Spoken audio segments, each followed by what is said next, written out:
देशाच्या सीमांना संरक्षण सैनिक देतात, पण देशाच्या मनांना एकत्र बांधण्याचं काम शिक्षण करतं. म्हणूनच आज मी doctor Datta Waghmare, Kasturba college of education Solapur, आपल्यापुढे राष्ट्रीय एकात्मता निर्माण करण्यात शिक्षणाची भूमिका या संदर्भामध्ये आपल्याशी मी संवाद साधणार आहे. मित्रांनो, या व्हिडिओमध्ये आपण 3 टप्प्यामध्ये बघणार आहोत हा व्हिडिओ. पहिला म्हणजे राष्ट्रीय एकात्मतेचा अर्थ, role of teacher in national integration आणि राष्ट्रीय एकात्मता निर्माण करण्यात शिक्षणाची भूमिका काय आहे. ह्या 3 टप्प्यामध्ये 3 मुद्द्यांच्या अनुषंगाने आपण हा व्हिडिओ बघणार आहोत. मित्रांनो, डॉक्टर संपूर्णानंद समिती यांनी संकुचित प्रादेशिक, वर्गीय किंवा पक्षीय हिताचा त्याग करून राष्ट्रीय हिताला प्राधान्य देण्याच्या वृत्तीला प्रेरणा देणारी मनोभूमिका तयार करणे म्हणजे राष्ट्रीय एकात्मता होय. आणि म्हणून आपण बघतोय की भारताचं जे सामाजिक किंवा सोशल फाउंडेशन ज्याला आपण म्हणूया, ते इतर देशाच्या तुलनेने खूप वेगळं आहे.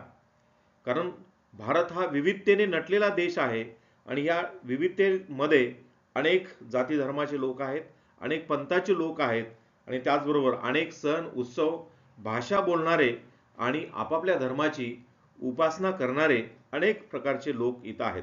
आणि म्हणून अशा वेळेस अशा लोकांमध्ये जो संकुचित प्रादेशिक किंवा पक्षीय हित जे आहे त्याचा त्याग करून राष्ट्रीय हिताला कसं प्राधान्य देण्याची जी मनोभूमिका असते, त्या मनोभूमिकेला ती मनोभूमिका आपल्याला तयार करावं लागेल आणि त्यालाच राष्ट्रीय एकात्मता असं म्हटलं जातं.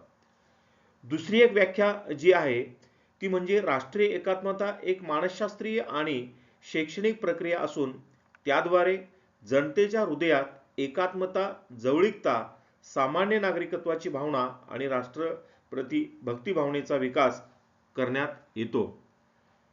आणि म्हणून याद्वारे, कारण देश म्हणजे कुठलाही देश म्हणजे केवळ दगडाविटांनी बांधलेली इमारत नव्हे. कारण देशामध्ये राहणारे जे काही नागरिक आहेत, जे सुज्ञ नागरिक आहेत, त्या सुज्ञ नागरिकामध्ये आपण सर्व एक आहोत. आणि म्हणून त्यांच्या ह्याची हृदय त्याची हृदय अशा प्रकारची हृदयाची भाषा आणि जवळीकता कशी निर्माण होईल आणि आपण सर्व एक आहोत, एका देशाचे आपण नागरिक आहोत, ही भावना जेव्हा लोकांमध्ये निर्माण होईल तेव्हा खऱ्या अर्थानं राष्ट्रीय एकात्मता निर्माण झाली असं आपल्याला त्यामध्ये म्हणता येऊ शकेल. आणि म्हणून ही राष्ट्रीय एकात्मतेचा अर्थ आपण थोडक्यात त्यामध्ये बघितलेला आहे. दुसरं, ही जी राष्ट्रीय एकात्मता आहे ती राष्ट्रीय एकात्मता निर्माण करण्यात शिक्षणाची काय भूमिका आहे. मगाशी म्हटल्याप्रमाणे मित्रांनो, शिक्षण केवळ पुस्तकी ज्ञान देत नाही, तर ते विद्यार्थ्यांमध्ये शिक्षणाद्वारे सहिष्णुता, परस्पर आदर, एक नागरिक दुसऱ्या नागरिकाचा आदर करणे, त्याचबरोबर सर्व नागरिकांमध्ये बंधुतेची भावना निर्माण करणे आणि विद्यार्थ्यांमध्ये ही राष्ट्रीय भावना निर्माण करणे, या मूल्यांची रुजवणूक हे शिक्षण करत असतं. म्हणून शिक्षण हे राष्ट्रीय एकात्मता निर्माण करण्याचं एक अमोघ साधन आहे असं आपल्याला त्यामध्ये म्हणता येतं. मित्रांनो, मगाशी म्हटल्याप्रमाणे भारत हा विविधतेने नटलेला देश आहे. येथे विविध भाषा, धर्म, जाती, संस्कृती आणि परंपरा आढळतात. या विविधतेतून एकता निर्माण करणे हे मोठे आव्हान आहे. आणि या पार्श्वभूमीवर राष्ट्रीय एकात्मता टिकून ठेवण्यासाठी शिक्षणाची भूमिका ही अत्यंतिक महत्त्वाची त्यामध्ये ठरते. आणि म्हणून ती कशा पद्धतीनं शिक्षणाच्या मार्फत आपला राष्ट्रीय एकात्मता निर्माण करता येईल. तर बघा मित्रांनो, शिक्षणाद्वारे विद्यार्थ्यांना स्वातंत्र्य लढा, राष्ट्रपुरुषांचे कार्य आणि संविधानातील मूल्य शिकविले जातात. आणि यामुळे विद्यार्थ्यांमध्ये देशप्रेम, राष्ट्रनिष्ठा निर्माण होते. आणि शाळा महाविद्यालयामध्ये ही विविध जे पार्श्वभूमीतील जे विद्यार्थी आहेत त्यांच्यामध्ये संगम स्थळ ज्याला आपण म्हणूया, ते आपल्याला त्यामध्ये निर्माण करता येतं. आणि म्हणून विद्यार्थ्यांमध्ये राष्ट्रीय भावना निर्माण करण्यामध्ये शिक्षणाची भूमिका खूप महत्त्वाची आहे. कारण आजचा विद्यार्थी हा उद्याचा भावी नागरिक आहे आणि या भावी नागरिकामध्ये जे राष्ट्राप्रती असलेलं जे प्रेम आहे, आत्मीयता आहे, जिव्हाळा आहे आणि मी या राष्ट्रासाठी काही करू शकतो किंवा करू शकलो पाहिजे अशा प्रकारची भावना अ, राष्ट्रीय भावना शिक्षणाच्या माध्यमातून आपल्याला निर्माण करता येईल. त्याचबरोबर विविधतेत एकतेची जाणीव निर्माण करणे. कारण भारत हा अनेक विविधता भारतामध्ये आहेत आणि असं असताना सुद्धा त्या सर्वांमध्ये एकतेची जाणीव आपल्याला कशी निर्माण करता येईल. कारण प्रत्येकाची भाषा वेगवेगळी आहे, धर्म वेगवेगळे आहेत, सण आणि उत्सव वेगळे आहेत आणि प्रत्येकाची संस्कृती जी म्हणतो आपण ती संस्कृती सुद्धा भिन्न भिन्न आहे आणि प्रत्येकाची आराधना करण्याची जी पद्धती आहे ती सुद्धा वेगळी आहे. आणि असताना सुद्धा आपण जे उदाहरणामध्ये इतिहासाच्या पाठामध्ये धार्मिक समन्वय सारखा एक घटक आहे आणि त्या घटकाच्या माध्यमातून त्या घटकामध्ये अनेक धर्म आहेत, धर्माची शिकवण त्याच्यामध्ये आहे आणि त्यातून आपल्याला एकतेची जाणीव विद्यार्थ्यामध्ये शिक्षणाच्या माध्यमातून आपल्याला त्यामध्ये निर्माण करता येऊ शकेल. त्याचबरोबर शिक्षणातून लोकशाही मूल्यांची जडणघडण.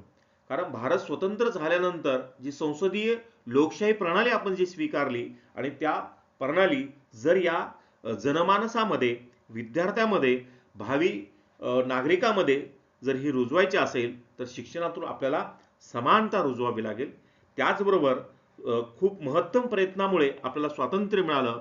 स्वातंत्र्य हे मूल्य रुजवावं लागेल.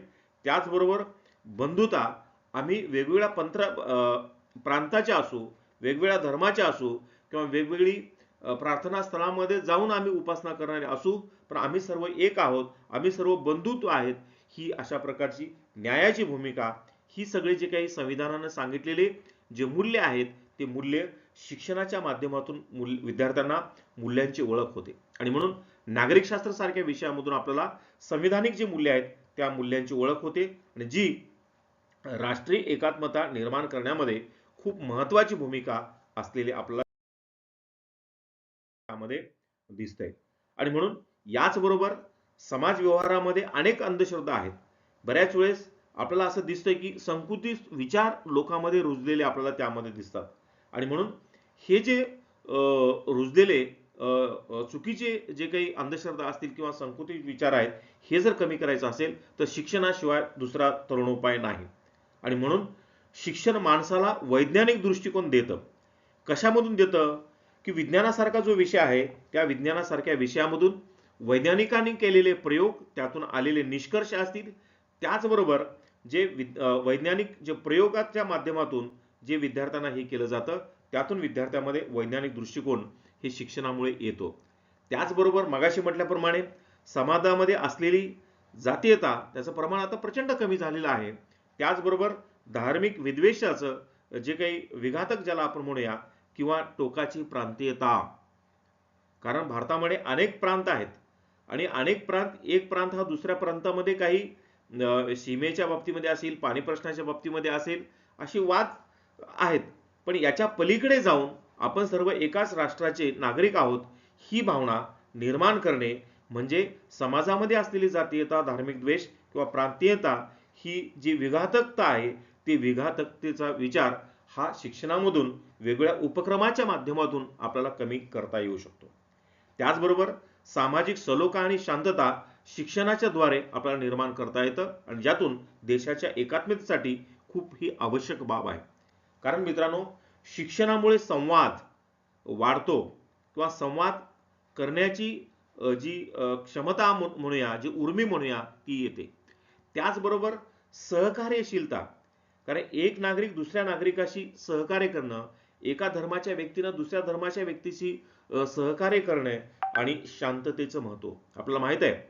आणि म्हणून जैन धर्मामध्ये सांगितलेलं किंवा इयत्ता 6वीला जे धार्मिक समन्वय आहे त्या धार्मिक समन्वय या घटकामध्ये भगवान वर्धमान महावीरांनी सांगितलेला शांततेचा संदेश असेल किंवा महात्मा गौतम बुद्धांनी सांगितलेला शांततेचं महत्त्व असेल किंवा त्यांची शिकवण असेल किंवा अहिंसा हे असे जे काही तत्व आहेत हे विद्यार्थ्यांना शिक्षणाच्या माध्यमातून समजते आणि हे समजणं मित्रांनो जे देशाच्या एकात्मतेसाठी खूप आवश्यक बाब असलेले आपल्याला त्यामध्ये दिसते. आणि म्हणून केवळ अभ्यासाच्या बाबतीमध्येच नाही, केवळ अध्यापनाच्या बाबतीमध्ये नाही, तर अध्यापनाच्या पलीकडे जाऊन जे शाळेमध्ये वेगवेगळे जे उपक्रम होतात आणि त्या उपक्रमाच्या माध्यमातून मित्रांनो विद्यार्थ्यांमध्ये राष्ट्रीय एकात्मता निर्माण करण्यासाठी काही उपक्रमाच्या माध्यमातून सुद्धा ती निर्माण होऊ शकते. उदाहरणच द्यायचं असेल तर शाळेमध्ये सर्व विद्यार्थ्यांना सारखाच गणवेश दिलेला असतो. त्याचं कारणच हे आहे की त्याच्यामध्ये जर वेगवेगळ्या जर कपडे परिधान केलं तर कदाचित श्रीमंत जे किंवा सधन घरातील मुलं आहेत ते चांगली वस्त्र घालतील, उंची दर्जाची वस्त्र घालतील आणि जे मध्यमवर्गीय गरीब विद्यार्थी हे त्यांच्या पद्धतीने घालतील. मग तिथं कुठंतरी तुलना ज्याला आपण म्हणूया किंवा गरीब आणि श्रीमंत ही भावना निर्माण होऊ शकतं. म्हणून शासनाने शाळेत गणवेश हा सक्तीचा केलेला आहे आणि सर्व विद्यार्थ्यांना सारखाच असावा आणि याच्यामधून आम्ही सर्व एक आहोत ही भावना नक्कीच विद्यार्थ्यांमध्ये रुजण्यासाठी मदत होते. त्याचबरोबर आज महाराष्ट्रामध्ये सगळ्या शाळेमध्ये शाळेच्या प्रारंभी सर्वांना एकत्र करून परिपाठ घेतला जातो आणि त्या परिपाठाच्या माध्यमातून जे राष्ट्रगीत म्हणूया, राज्यगीत म्हणूया, पसायदान असेल, त्याचबरोबर एखादे कथा सांगणे असेल किंवा एखाद्या पाठाचं प्रकट वाचन करणे असेल आणि किंवा शांतिमंत्र सारखे जे काही ज्या ऍक्टिव्हिटी किंवा उपक्रम घेतले जातात आणि ह्या उपक्रमाच्या माध्यमातून सुद्धा राष्ट्रीय एकात्मतेला पोषक वातावरण शाळेमध्ये अगदी दिवसाच्या सुरुवातीपासून प्रारंभीपासूनच ते तयार होतं.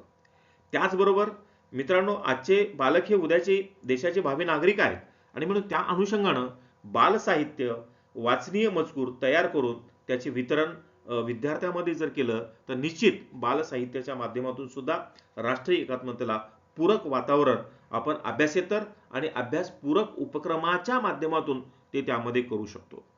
त्याचबरोबर जरी प्रत्येक राज्यामध्ये वेगवेगळ्या प्रांताचे लोक कामासाठी म्हणा, नोकरीसाठी म्हणा किंवा धंद्यासाठी म्हणा किंवा व्यवसायासाठी आलेले आहेत आणि म्हणून अशा लोकांमध्ये किंवा जरी प्रांत वेगळा असला, जरी भाषा वेगळी असली किंवा त्यांची संस्कृती जरी वेगळी असली तर अशा वेगवेगळ्या राज्यातून आलेले जे काही परप्रांतीय लोक आहेत त्यांच्यानंतर आंतरप्रांतीय शिबिरांचे आयोजन करून आणि एक संस्कृती दुसऱ्या संस्कृतीला समजून घेणे आणि विद्यार्थ्यांमध्ये राष्ट्रीय एकात्मता निर्माण करणे हा भाग त्यामध्ये महत्त्वाचा आहे. त्याचबरोबर आपण समाजातील जे सर्व थोर पुरुष आहेत त्यांच्या जयंती आणि पुण्यतिथ्या साजऱ्या करतो मित्रांनो आणि त्याच्याद्वारे त्यांची जी शिकवण आहे, त्यांनी जे भोगलेलं आहे ते पुढच्या पिढीला भोगता येऊ नये. त्याचबरोबर त्यांनी दिलेले जे काही तत्व आहेत, त्यांनी दिलेली जे काही शिकवण आहे ती शिकवण विद्यार्थ्यांच्या पुढे वेगवेगळ्या उपक्रमाच्या माध्यमातून विद्यार्थ्यांना मनोगत व्यक्त करायला लावून, विद्यार्थ्यांना त्याच्यावरती कविता करायला लावून सुद्धा आपण राष्ट्रीय एकात्मतेला पोषक किंवा पूरक वातावरण मित्रांनो त्यामध्ये करू शकतो. त्याचबरोबर जे आपले राष्ट्रीय सण आहेत 15 ऑगस्ट आणि 26 जानेवारी अशा राष्ट्रीय सण तर आपण साजरे करतोच, पण त्याच दिवशी देशभक्तीपर गीत गायन स्पर्धा असेल किंवा देशभक्तीपर काव्यरचना असेल किंवा त्याचबरोबर देशभक्तीपर ज्याला आपण म्हणूया रॅली काढण्या असेल, व्याख्यानं असेल, अशा माध्यमातून सुद्धा राष्ट्रीय सण आणि उत्सव साजरे करून आपण राष्ट्रीय एकात्मता त्यामध्ये साजरी करू शकतो. त्याचबरोबर नागरिक शास्त्रासारख्या विषयामध्ये मूलभूत हक्क आणि मूलभूत कर्तव्य हे आहेतच आणि या मूलभूत हक्क आणि कर्तव्याच्या माध्यमातून किंवा त्यांच्या अध्यापनाच्या माध्यमातून सुद्धा आपण मित्रांनो विद्यार्थ्यांमध्ये एक अध्यापनाच्या माध्यमातून राष्ट्रीय एकात्मतेला पोषक अशा प्रकारचं वातावरण त्यामध्ये निर्माण करतो. आणि म्हणून मित्रांनो हे सांगत असताना या ठिकाणी एवढंच मला सांगता येईल की शिक्षण हे केवळ व्यक्ती घडवत नाही तर त्यामध्ये राष्ट्र घडवतं आणि राष्ट्रीय एकात्मतेसाठी शिक्षण ही सर्वात प्रभावी शक्ती आहे हे आपल्याला त्यामध्ये जाणवतं. आणि म्हणून मित्रांनो शिक्षण हे अमोघ साधन आहे आणि या शिक्षणाच्या माध्यमातूनच भारत देशामध्ये राष्ट्रीय एकात्मता निर्माण करण्यामध्ये शिक्षणाची भूमिका अत्यंतिक महत्त्वाची आहे. धन्यवाद. आज एवढंच थांबतोय.